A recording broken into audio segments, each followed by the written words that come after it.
ځان ژوندی په ځمکه خښ که لکه تخم که لویي غواړې د خاورو په مقام شه. ګرانو خوږو لیدونکو کرن خانیمه او نن ستاسو سره دا خبره شریکوم چې روژه را روانه ده.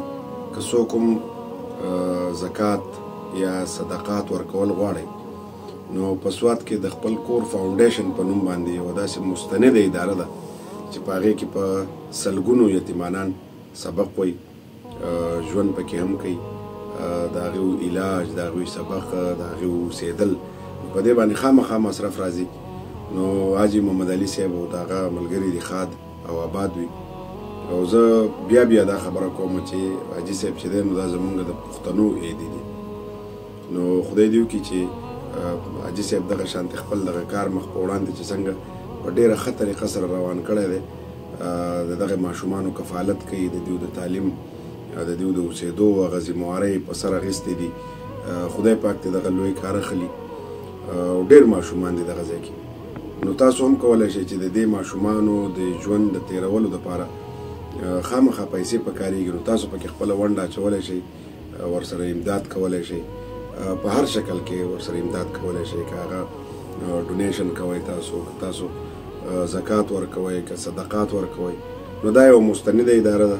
تاسو تلی هم شئ او دیو ته د پیسو رالیږلو دپاره د دیو د بینک د اکاونټ ډیټیل به هم تاسو ګورئ. په ایزي پیسه کې د دیو خپل ایپ هم شته. نو تاسو د دغه یتیمانانو سره خامخا امداد وکئ. دغه یتیمانان چې دي دغه زمونږ بچیان، نو دا زمونږ او ستاسو په امداد باندې به د دیو دغه ژوند اسان هم وي او حاجي صاحب محمد علي صاحب ته به هم اسانه شي.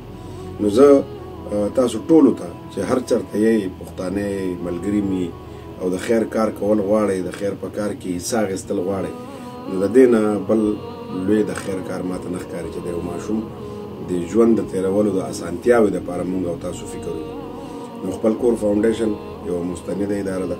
تاسو تلی هم شئ، ویزټ هم کولی شئ، کتلی هم شئ، په سوشل میډیا هم کتلی شئ.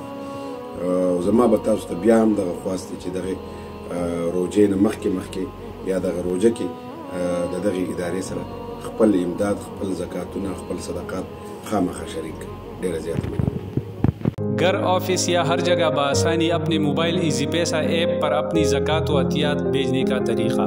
ईजी पैसा app open करें और मेनू में डोनेशन पर क्लिक करें। मुख्तलिफ दी गई चैरिटी इदारों में खपलकोर फाउंडेशन पर क्लिक करें, फिर अपनी मर्ज़ी का रकम दर्ज करें और डोनेट नाउ पर क्लिक करें।